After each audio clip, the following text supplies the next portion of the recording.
안녕하세요. 한신대학교 AD 연구실 이영우 학생입니다. 이번 시간부터는 Node.js에 대해서 알아볼 거고요. 첫 번째 시간으로 백엔드 개발에 대해서 알아보겠습니다. 백엔드 개발 기본부터 Node.js는 무엇이고 설치하는 방법, 그리고 패치 케이지 관리 프로그램인 npm에 대해서 알아볼 거예요. 먼저 백엔드 개발 기본 개념 다지기입니다. 백엔드를 개발을 했을 때 백엔드라는 것이 무엇일까 생각을 해보면, 백엔드를 알기 전에 웹 개발 기본 용어라는 걸 먼저 알려드리고 갈게요. 주로 웹 개발이라고 하면 클라이언트와 서버로 나누십니다. 자, 이제 이 클라이언트와 서버의 역할에 대해서 한번 보겠습니다. 자, 클라이언트에서 서버로 데이터를 요청하고 데이터를 받게 됩니다. 자, 정보를 서버로 요청을 하고 정보 제공을 클라이언트로 받게 되는 거예요.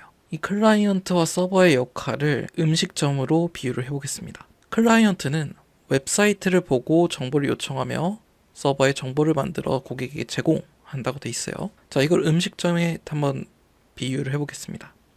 고객이 메뉴를 보고 음식을 주문하면 주방에서 음식을 만들어서 고객에게 제공한다고 돼 있어요. 이는 우선 고객이 메뉴를 주문하지 않으면 웹사이트로 정보를 요청하지 않은 거죠. 그렇기 때문에 클라이언트에서 정보를 요청하지 않으면 정보를 제공하지 않아요. 약간 이렇게 간단하게 한번 볼 수 있습니다. 그래서 Node.js가 무엇인지 약간 한 줄의 설명이 있는데요. Node.js는 주방에서 쉽고 빠르게 음식을 만들 수 있도록 도와주는 요리사라고 돼 있어요. 서버를 만든다는 말이 무엇일까요? 서버는 여러 가지 종류가 있습니다. 서버에서 어떤 서비스를 제공하는지에 따라 서버의 역할이 달라지게 돼요. 우선 제가 웹페이지 좀 찾아본 결과는 대체적으로 한 6개 정도가 있어요. 6개 정도가 있고, 애플리케이션 서버라고 하는 애는 주로 애플리케이션 목적으로, 그러니까 이제 응용 프로그램 목적으로 사용되는 서비스를 제공하는 서버예요. 지금 저희가 쓰고 있는 서비스로는 뭐 노션이 될 수도 있고요. 제가 종종 사용하는 그룹 아이디 이런 애들이 있을 수 있어요. 이 친구는 기반은 웹이고 이거를 애플리케이션으로 사용자가 사용할 수 있게끔. 자, 그럼 이게 웹서버랑 뭐가 다르냐? 웹서버 같은 경우에는 주로 콘텐츠 전달 용도로 많이 사용돼요. 저 거의 비슷하다고 생각을 하는데, 웹서버라고 하면 웹페이지를 주로 표시를 해주고요. 아니면 웹 프로토콜을 통한 데이터 전달 서버, 이렇게 콘텐츠 전달용으로 사용되는 서버를 주로 웹서버라 부릅니다. 우선 지금 간단하게 예시로 저희가 뭐 검색 엔진을 제가 적어놨는데, 검색 엔진이 될 수도 있고 아니면 뭐 홈페이지가 될 수도 있고, 이게 다 웹서버인 거예요. 하지만 이런 웹서버가 홈페이지 말고도 이제 HTTP로 뭐 데이터를 요청하고 그 데이터를 응답받고 이런 거를 웹서버라 부르기도 해요. 자, 중간에 프록시 서버라는 게 하나 있습니다. 여기엔 전송시간 전략을 위해 데이터 캐싱 같은 거를 얘기를 하는데, 저희가 대표적으로 사용하는 게 유튜브, 넷플릭스가 있어요. 얘네들은 메인 서버는 외국에 있습니다. 2개 기업이 속해 있는 나라에 있겠죠. 근데 이게 해저 케이블을 타고 오게 되면 되게 느려요. 물론 한 명 있으면 그닥 문제는 안 되겠는데 5천만 명이 동시에 사용을 한다고 하면 그 해저 케이블은 너무 느려요. 자, 그 전송 시간 문제를 해결하기 위해서 한국에 서버를 하나 더 둡니다. 네, 지금 이거 그림으로는 이제 노테이션이 다르지만 한번 얘기를 해볼게요. 여러분들이 유튜브나 넷플릭스를 보려 하고 있어요. 하지만 이제 외국에 있는 서버는 너무 멀어요. 여기서 여기까지 오는데 너무 멀어요. 그렇기 때문에 한국에 프록시 서버를 하나 둡니다. 캐싱 서버를 하나 두고요. 한국인들이 주로 찾아보는 영상들은 여기에 저장이 됩니다. 회사들의 데이터를 이쪽에 저장을 하고 이제 같은 나라의 네트워크망을 이용을 하니까 속도가 여기서 여기 오는 것보다 빠를 거예요. 여기서 여기 오는 게, 그런 게 이제 프록시 서버입니다. 저는 이제 전송시간 전략을 예로 들었는데, 제가 사용했던 경우는 HTTP 서버한테 HTTPS 요청을 보낼 수가 없어요. 당연히도 HTTPS 서버는 HTTP 서버한테도 데이터를 요청할 수가 없어요. 그러면 중간에 HTTPS 서버에서 HTTPS 서버로 데이터를 전달하고, 그 전달받은 HTTPS 두 번째 서버는 HTTP로 HTTP 서버한테 데이터를 요청하는 그런 보안 문제를 우회하는 데 사용한 적이 있어요. 그런 프록시 서버가 있고, 메일 서버, 주로 심플 메일 트랜스퍼 프로토콜이라는 게 있는데 전자우편을 전달하는 프로그램이라고 제가 적어놨습니다. 저희가 쓰는 구글이라든가 뭐 네이버 이런 데서 사용되는 이메일 같은 것들이 이렇게 SMTP 프로토콜을 사용해서 이제 이메일을 전달하게 돼 있을 거예요. 그리고 데이터베이스 서버입니다. 책에서는 몽고DB를 주로 이용을 하는데 몽고DB 말고 마리아DB, MySQL 뭐 이것저것 많이 있어요. 데이터, 정보를 저장하는 서버예요. 정보와 데이터를 저장하는 서버. 정보라고 써놓은 이유는 정보 중에서 저희가 데이터라고 부르는 애들도 있고 데이터가 되기 전에 정보를 미리 저장하기도 하니까요. 그리고 파일 서버라는 게 있습니다. 파일을 공유하기 위해라고 간단하게 써놨는데 지금 저희 연구실에 사용하는 NAS가 있습니다. NAS 같은 경우에는 원래 네트워크 어티지드 스토리지 혹은 네트워크 어티지드 서버 이렇게 부르는데 이렇게 파일 서버는 NAS 같은 게 있고요. NAS 말고도 예를 들면 방송국의 아카이브 같은 경우에도 파일 서버로 볼 수가 있어요. 네, 이렇게 용도와 종류가 여러 가지가 있습니다. 이거 말고도 많이 있을 수도 있고요. 그러면 서버를 만든다는 뜻은 그 서버라는 컴퓨터에서 실행할 프로그램을 만든다는 뜻입니다. 웹 서버를 만든다는 의미는 그럼 웹 서버로 동작하게 만드는 프로그램을 만든다는 뜻이겠죠. 네, 그럼 지금 제가 말했던 게 지금까지는 그냥 약간의 개념이었어요. 그냥 약간의 개념이었는데 저희는 백엔드에 대해서 말씀을 드릴 거예요. 백엔드라고 하고 프론트엔드도 있는데 이거는 많이 얘기를 들어보셨을 거예요. 간단히 얘기하자면 프론트엔드 개발은 사용자와 만나는 영역이라고 책에서 명시를 해놨는데 프론트엔드 개발은 사용자가 사용하는 영역이에요. 지금 여기 개발의 초점이 사용자한테 맞춰져 있다고 하죠. 주로 사용자 중심적입니다. 사용자가 쉽게 정보를 요청하고 버튼 누르면 뭐 정보 요청하고 서버에서 받은 정보를 사용자가 보기 쉽게 만든 것이 목표라고 돼 있어요. 예를 들면 여러분들이 네이버 웹페이지 접속을 했어요. 정보를 요청한 거죠. 네이버 웹페이지라는 정보를 요청했어요. 여러분 접속 하나만으로 클릭 한 번으로 정보를 요청을 했고 네이버 웹서버에서는 요청한 정보를 사용자가 보기 쉽게 만드는 거예요. 서버에서 받은 정보를 보기 쉽게 만드는 것이 이 프론트엔드 개발의 목표예요. 그렇게 보태면 네이버에 대해서 여러분들이 한번 보셨을지 모르겠는데 네이버를 접속하게 되면 자, 이렇게 뜨죠. 자, 그러면 이게 원래는 이 이미지들을 다 그냥 하나에 캡처해가지고 받은 게 아니에요. 자, F12를 누르게 되면 개발자 콘솔이 뜨게 되고요. 엘리멘트를 보게 되면 이제 구성 요소를 볼 수 있습니다. 지금 이렇게 저희는 코드들을 받은 거예요. HTML로 되어 있는 코드. 그렇기 때문에 사용자가 보기 쉽게 이제 UI적으로 만드는 게 프론트엔드 쪽입니다. 자, 그러면 백엔드는 뭐냐? 백엔드 개발은 개발 초점이 자료에 맞춰져 있다고 되어 있어요. 주로 데이터를 받고 처리하고 저장하고 삭제하고 다시 반환하고 이런 쪽이 백엔드 개발이고요. 사용자가 보낸 요청을 분석하고 자료를 처리한다고 지금 돼 있어요. 저장하기도 하고 사용자한테 넘겨주기도 한다. 웹 개발이라고 하면 이 프론트엔드와 백엔드로 나눠볼 수가 있습니다. 이전에 이것도 마찬가지인데 우리가 주로 사용하는 웹페이지 하이퍼텍스트 트랜스퍼 프로토콜 이거 무엇일까? 한번 궁금해 봤으면 좋겠어요. 저희가 아까 봤던 그 HTML이 그 하이퍼텍스트 마일 랭귀지라고 하는 친구인데 그거를 트랜스퍼하는 프로토콜이에요. 네. 클라이언트와 서버가 자료 주고받기 위한 HTTP라는 규칙이 있는 거고요.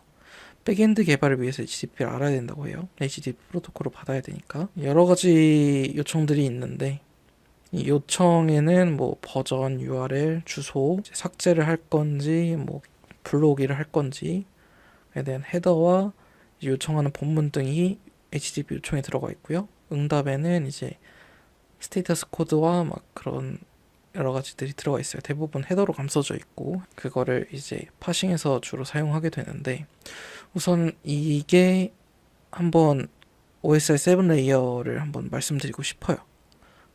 대체적으로 사용하는 OSI 7 레이어가 이 어플리케이션 레이어부터 피지컬 레이어까지 이렇게 7개의 레이어가 있는데 주로 저희가 사용하는 프로토콜은 애플리케이션 레이어에서 프레젠테이션 레이어 이 정도로 있어요. 여기서 이제 나머지 트랜스퍼 레이어는 주로 모듈로 구동을 하고요. 네트워크 에리어, 뭐 데이터 링크 에리어, 피지컬 에리어 통해서 이렇게 넘어갑니다. 정보가 서버로 넘어가고요.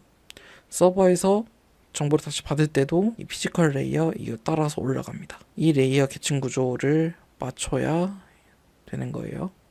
서버 같은 걸 만들 때 기초 지식으로 여러 가지 애들을 얘기해주고 있는데요.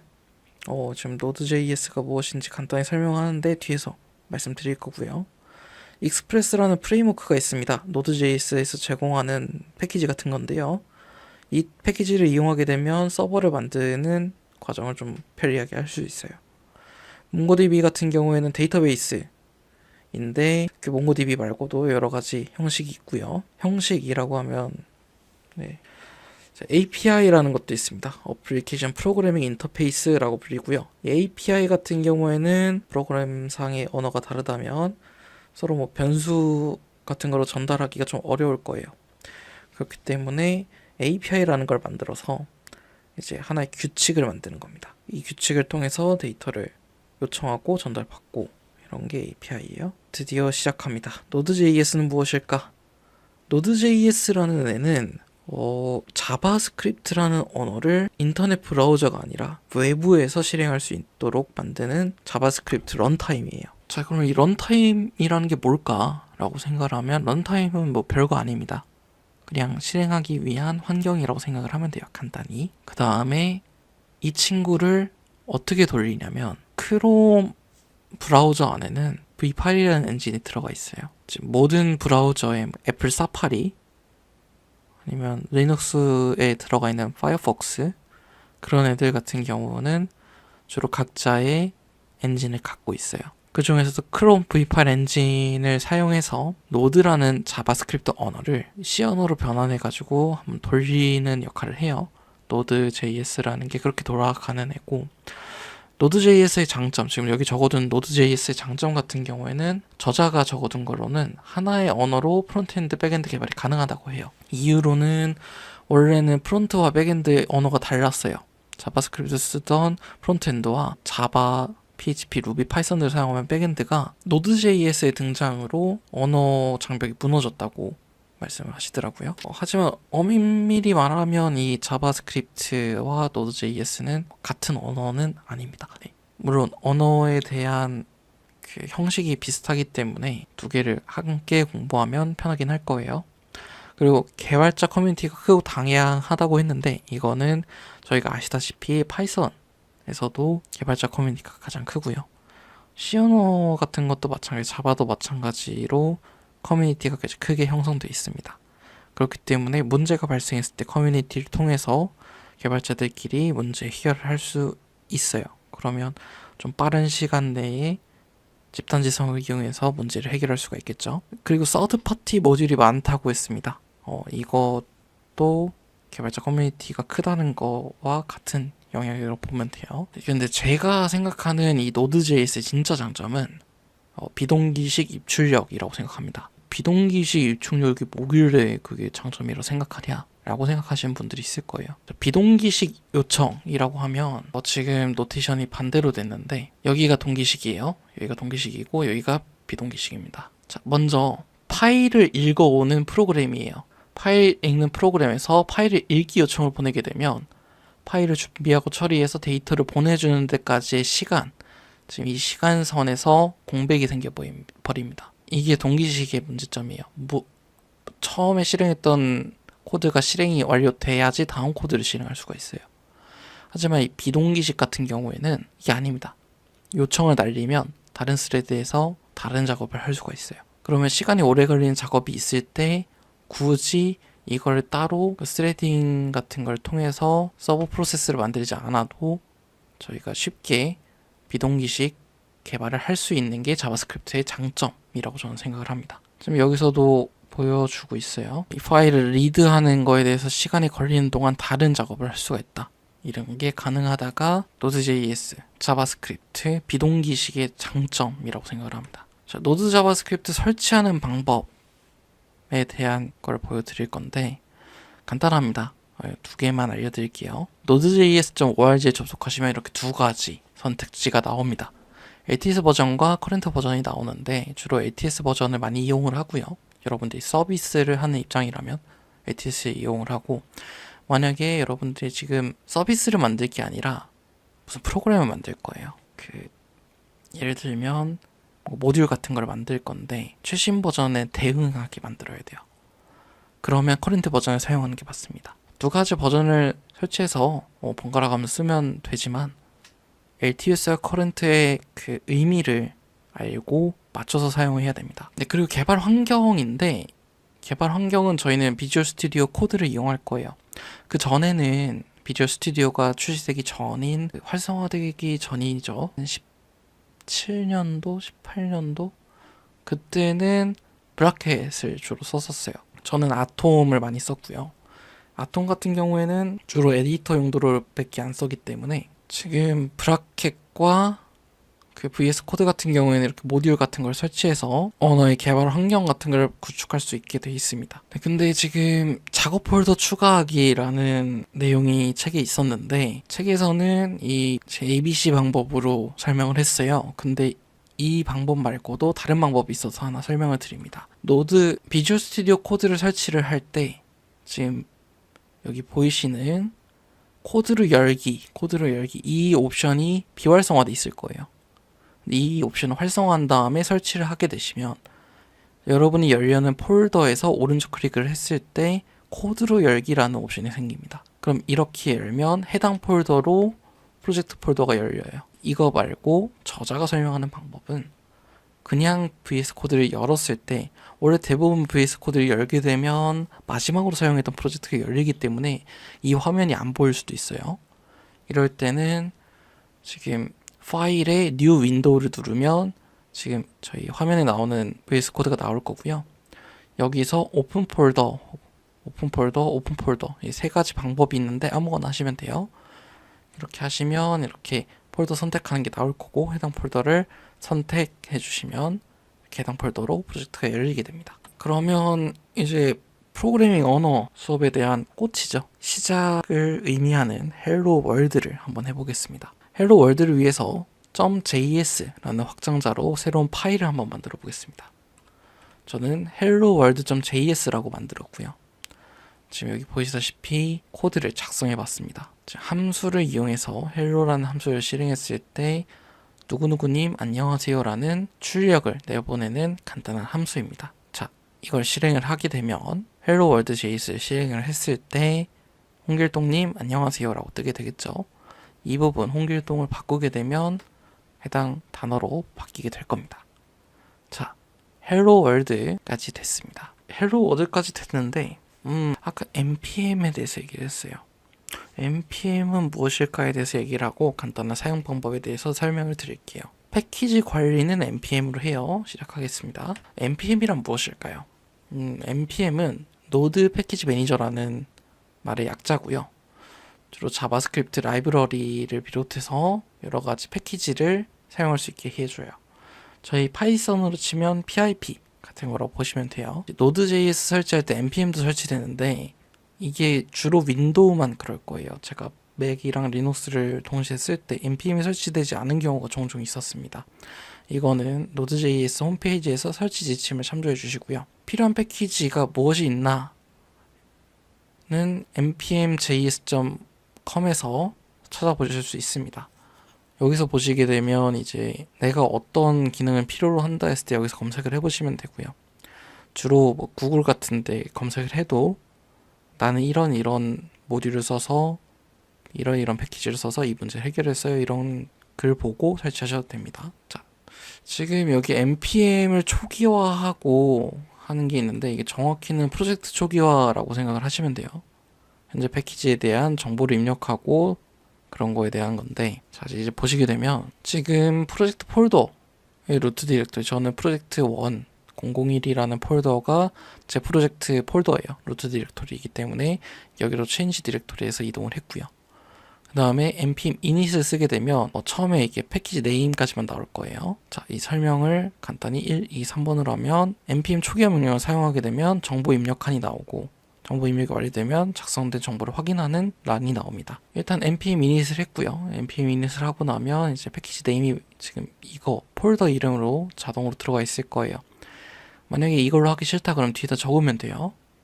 그리고 이 패키지의 버전이 무엇입니까? 해가지고 일단은 기본으로 1.0.0이 나오는데 이것도 여러분이 원하는 걸로 바꿔주시면 되고요. 디스크립션은 그냥 설명이에요. 그냥 여러분들이 이 프로젝트에 대해서 간단히 헷갈리지 않게 적어두시면 됩니다. 엔트리 포인트는 이제 시작되는 자바스크립트의 파일 이름을 쓰면 되고요.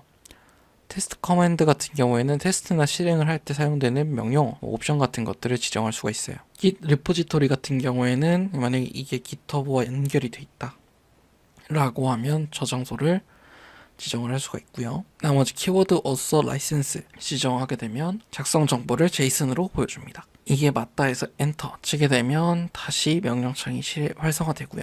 자, 이제 npm을 사용해 보도록 할게요. 우선 터미널 글자색 바꾸기라는 걸 할 건데, 이거 같은 경우에는 ANSI 컬러스라는 패키지로 터미널에 출력되는 글자의 색을 바꿀 수가 있어요.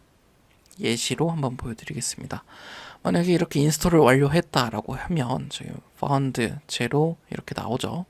만약에 문제가 생기게 되면 빨간 글씨로 숫자가 뜨게 될 거예요. 그럼 이제 그에 대한 해결 방법도 밑에 나오니까 한번 읽어보시면 되고요. 해당 의존성을 설치했기 때문에 의존성이 추가되는지 package.json 파일을 열어서 확인을 해보면 지금 이 프로젝트 1이라는 폴더, 지금 저희가 사용했던 폴더죠. 여기서 디펜던시스에서 설치한 버전이 정상적으로 들어가 있는지 확인하면 됩니다. 삭제하는 방법 먼저 알려드릴게요. 삭제하는 방법을 보면 아까 저희가 인스톨이라고 했어요. 그럼 이거를 언인스톨 하면 됩니다. 그리고 이제 의존성 부분에서도 보면 없어졌죠. 없어졌고, 지금 재미난 걸 보실 수가 있어요. 노드 모듈스라는 폴더가 지금 인스톨을 하고 나서 갑자기 생겼을 거예요. 이 npm이라는 애로 그냥 설치를 하게 되면 주로 노드 모듈스 폴더에 이 폴더에 종속돼서 저기에 다 깔리게 됩니다. 만약에 여러분이 프로젝트 폴더를 열지 않고 그 전 폴더를 열었는데 여기서 한 워크스페이스쯤에서 npm 인스톨을 하게 되면 워크스페이스 폴더가 의존성이 생겨버려요. 근데 여러분들이 이것만 배포하게 될 경우, 혹은 여기서 프로그램을 작성할 경우 이 여기 있는 npm을 가져올 수가 없기 때문에, 가져올 수 있다 하더라도 이 폴더만 배포하게 되면 문제가 당연히 발생을 하겠죠. 그런 문제 때문에 무조건 프로젝트 폴더를 지정을 하셔야 돼요. 지금 앞에서 프로젝트 폴더 지정하는 게 그래서 나온 거고요. 프로젝트 폴더에 대한 의존성은 꼭 지키셔야 됩니다. 프로젝트가 있으면 그거에 대해서 폴더 하나를 아예 지정을 해두고 그 밖을 벗어나면 안 된다고 생각하시면 돼요. 상관은 없는데 코드가 꼬이거나 경로를 못 찾거나 이제 이런 모듈을 못 찾거나 이런 문제가 발생할 수 있습니다. 그럼 잠깐만, 저희가 주피터 사용할 때는 따로 폴더를 지정해서 하지는 않아요. 그런 경우에는 어떻게 할까? 라고 하는데, 그런 경우에는 옵션이 하나 있습니다. 인스톨을 할 때 다시 G를 붙이게 되면 이제 글로벌이라는 옵션이 들어가게 돼서 이 노드 모듈스라는 폴더에 정속이 되는 게 아니라 시스템 자체에 정속이 돼버려요. 노드가 깔린 루트에 설치가 되기 때문에 어디서든 해당 명령어를 사용할 수 있게 됩니다. 예를 들면 저 같은 경우는 PM2라는 모듈이 있어요.